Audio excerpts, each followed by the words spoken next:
Welcome to The Authentic Life with KL, the podcast where we throw out the rule book, where we dive in head first to the real and raw, unapologetic journey of living the best life. That includes lots of music. This is your go-to space for empowerment, for deep healing and owning your authenticity like the boss that you are. We're here to break down walls and slay self-doubt. Vibe to the soundtrack of your soul. With every beat and lyric, we'll move through stories that heal and empower. You can live your fullest and most badass life. Welcome to The Authentic Life with KL. Hey guys, it's Kitty. Today I have with me Sky Lighthouse, who invites listeners into a world where shadows dance with the light. Each song is truly a cinematic journey with raw and immersive experiences that really can't be ignored. I hope you enjoy. Tell us a little bit about you. Yeah, Sky Lighthouse is basically a one-man band. So yeah, it's me. I'm the one that records, I compose everything, I edit everything since the beginning. It always been me. My brother, he was part of it for a while, but he's out for now, but he's planning to join back. But yeah, for now is the Sky Lighthouse is right here. I love that. I love that. What are some of your influences that really have kind of made you into who you are? Big influences for me to one of the reasons why I decided to, I fell in love with music was Linkin Park. Linkin Park is like one of my biggest, influences from the way I compose and everything, the style that they have, the different like combinations between metal and rap and a little bit of everything. And also, heavy bands like All That Remains Yeah.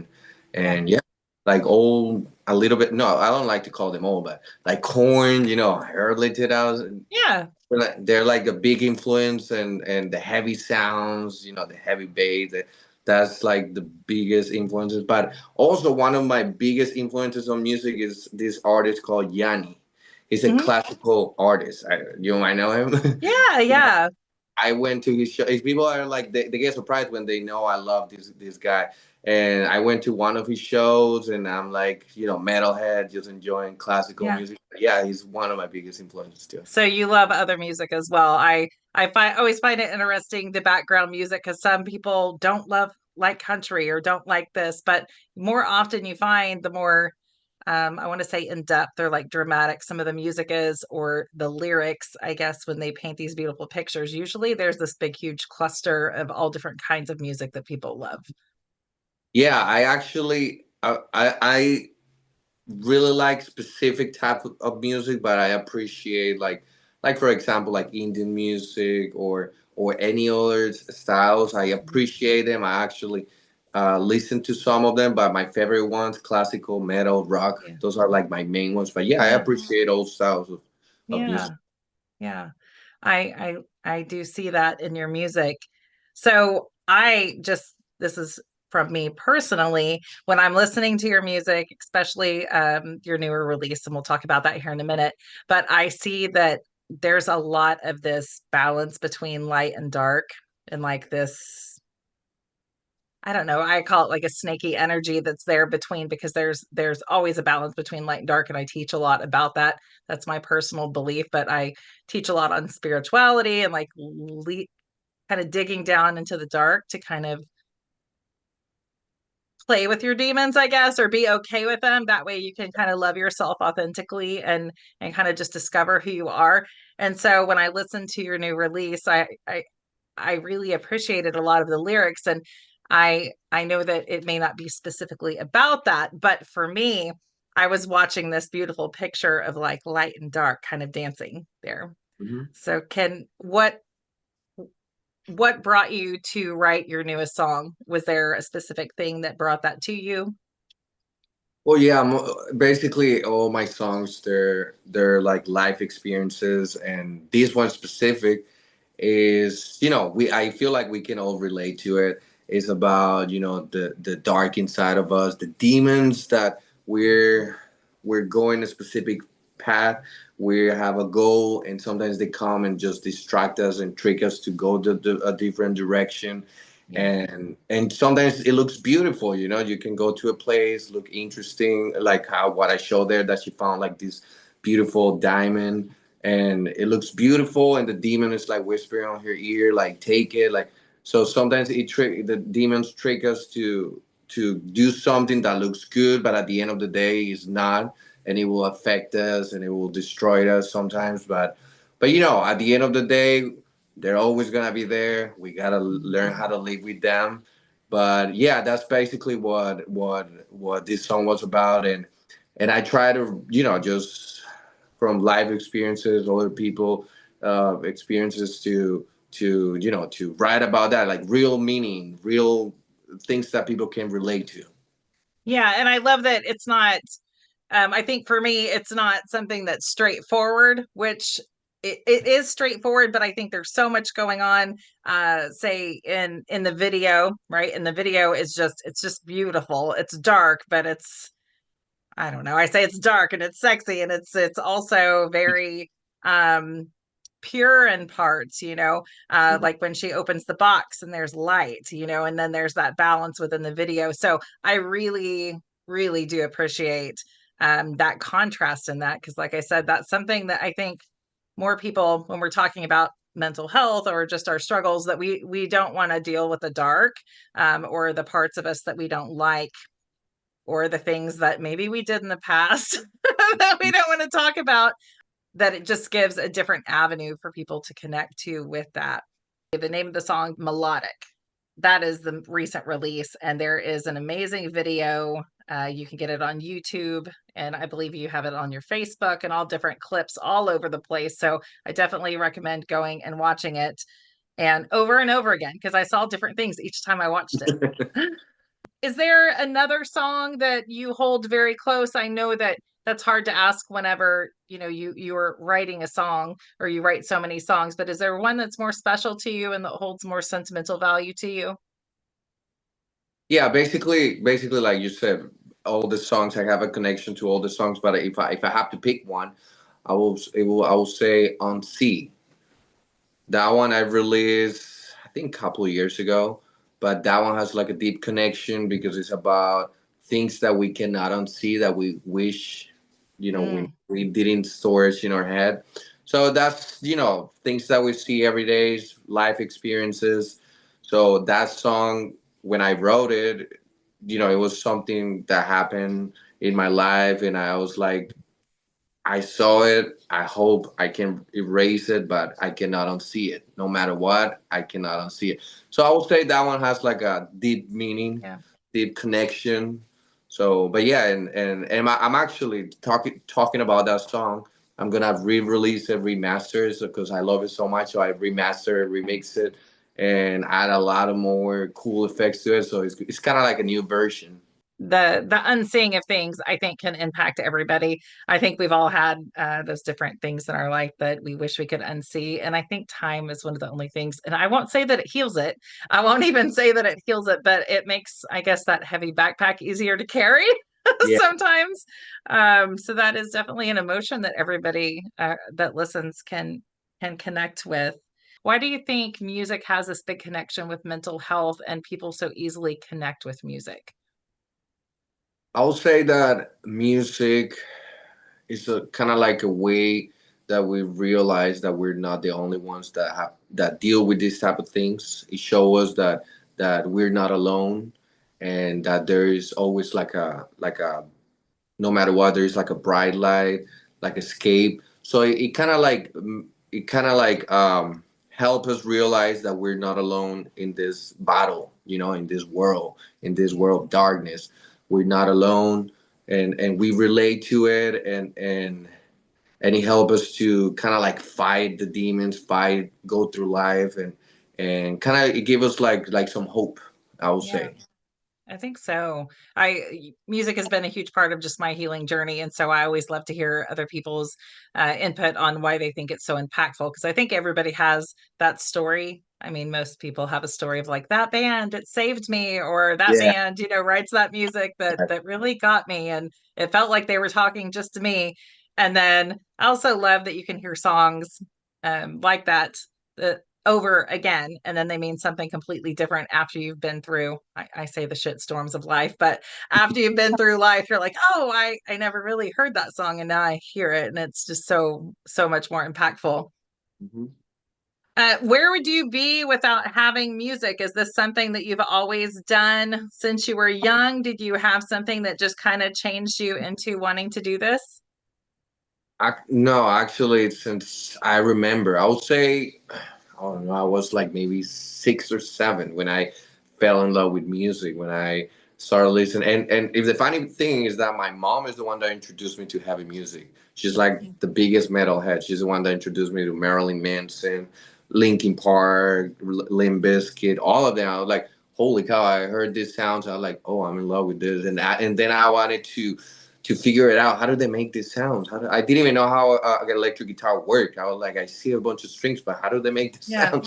So yeah, since I remember, I always wanted to make music, and nothing really stopped me. Like, my biggest supporters are always been my parents. Mm. But besides that, I try to kind of like get with people, and nobody wanted to take it seriously, the way I wanted to take it. So I'm like, nothing's gonna stop me. I'll figure it out how to make a full song on my own and learn how to play all the instrument and mixing and mastering and the music video. It was a lot, but I was like, nothing's gonna stop me. And here I am. That's amazing. It is a lot because I've just had to go from not knowing anything to just trying to get the stuff for the podcast. And that's not even doing like as much as all the music takes. Have you had anyone, yourself or people around you, that have been affected by mental health? Yeah, I feel like we all have somebody that have been, go through something like that. But yeah, I got friends, family, even I live myself, and we all go through it in different levels, I would say. But I feel like at the end of the day, we all go through it, just different levels. You know what I mean? I think so. I think so. I think that, and that's part of the reason why I like to talk about it on here, is because for me, music can help so many people just through feeling connected, because a lot of our mental health just kind of, the world separates us all. It just separates us all. So I feel like that's so important. And I have struggled with anxiety, always. And so I love to just kind of connect on that. What do you have coming up? Do you have new things coming up? I know you said you're re-releasing a new song. Yes, I'm actually releasing a new song and an album. So I'm actually dropping the new song, music video, and an album.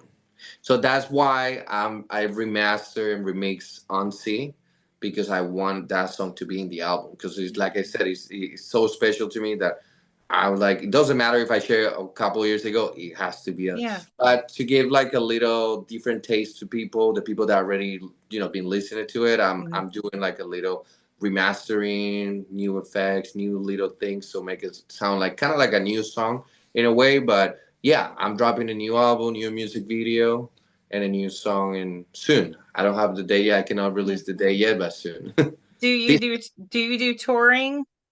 Yeah, I'm actually planning on touring this year. So after I drop the album, hopefully I can start hitting the road soon, just so to promote all the songs. And yeah, I'm already talking to a lot of people, a You lot are. of, and here in USA and also South America, they want to take me, my manager. Yeah. So yeah, it's a lot of, we're talking about it. Yeah. Will you have some theatrical side to the tour? I Kind of will like, say, yeah, yeah, we're planning on having like a lot of visuals and also kind of yeah, like acting, because all my music videos has like special characters. And yes. yeah, we're definitely adding a little bit of everything. So it's gonna be really fun. That's fun. That's fun. I'm looking forward to that. I travel a lot for all different shows. I love, well, I love just music in general, and I think that it's such a live music is something that's kind of dying because, well, one, it's so absolutely expensive to go to some shows, and then touring is expensive. Like everything is expensive for the for most musicians, unless you're Aerosmith or something like that. So I'm excited to see that you're doing that. Whenever you do your production in your videos, is this something that you come up with, that you have these pictures in your head and then you just kind of paint them in the Yeah, videos? Oh, that like the ideas for the music videos. Yeah, Hmm. everything starts always in my the way I do it. Everything starts with the song. So I start with the instruments. The instruments give me like a feeling, and then I write about that feeling. And then after that, when the song is done, that's when I can picture the music video, because I actually picture it in my head. It's crazy, but That's what I was like wondering. some of my music video, like for example, Lies, my music video Lies, I was just laying in bed listening to it, and I pictured the whole music video in my head. Right away, I was like, just wrote it down. And I was like, here it is. And Yeah. yeah, I just now just came out with a for the next music video. I just came out with the idea, and once again, it was in bed. It's like the times that I'm more relaxed. It's like whenever the ideas are flowing. But yeah, the process for me is instruments, vocals, and then the music video will come out after that.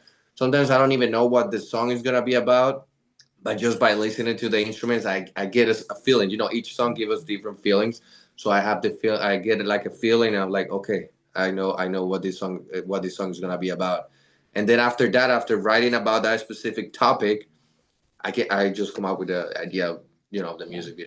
It almost feels like talking to you that some of it is, and I know some people get sketchy with this, but it's almost like it's channeled, or the universe is like, here, this is what you're going to do right here. This is exactly what you need to do. And it just kind of drops it there for you. So Yeah, exactly. wonderful. Where can everyone find your music? I know that you're on YouTube and I saw some videos kind of floating around social media, but what's the best way for them to listen to your music?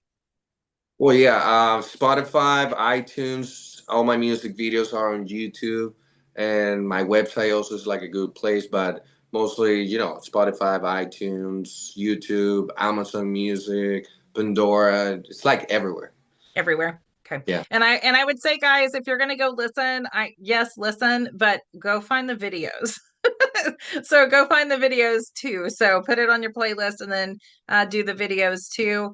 I love I love everything about your music truly, because I really, for whatever reason, I love like screaming and I like singing and I like all the different just dynamic of it. So hopefully you will have a very successful future, because I'm very much looking forward to all of your things coming. Is there anything else you want to share with everybody? Just like I said, my message, and I always push that every time I talk to somebody. We're not alone here. There is always light at the end, and even if it looks dark, there is always light somewhere. Yeah, it's so confusing. There can be these beautiful things and you think that that's the right thing, and then it just sways you, and then sometimes you can find the best things in the most inconspicuous places. So I always love to end the show on this question. If you had someone that you loved or that you cared about that was struggling, and they came to you and just said they were struggling, what would be some words of advice that you would give? And that may be just what you said, that there's always hope. Just that there's always hope, and like I said, even if it looks bad, it has to be for a good reason. And just life, this is what life is about. It's not just about the good. The bad always come with it, and we just Yeah. gotta learn how to live with it, and yeah, make peace with the demons, make peace with Yeah. all those bad situations that we go through every single days, and realize that there is much more than bad experiences. There is also the good one, but we gotta, no matter what, there's always gonna be a balance. Yeah. And I often think about, the bad times in my life and the struggles and the loss and things like that. And it's like I wouldn't know how good could be unless I experienced some of the dark and the heavy. Like you just don't appreciate it as much. So I just think it does walk hand in hand in that. So, Exactly. well, I appreciate you coming on. Thank you for joining us on this episode of The Authentic Life with KL, where we explore the powerful intersection of healing and music. If you enjoyed today's episode, please give a follow and share with your friends. You can find more information about The Authentic Life of KL and Kitty Lynn at kittylynn.com, KITTYLYNNE.com. Thanks so much for listening.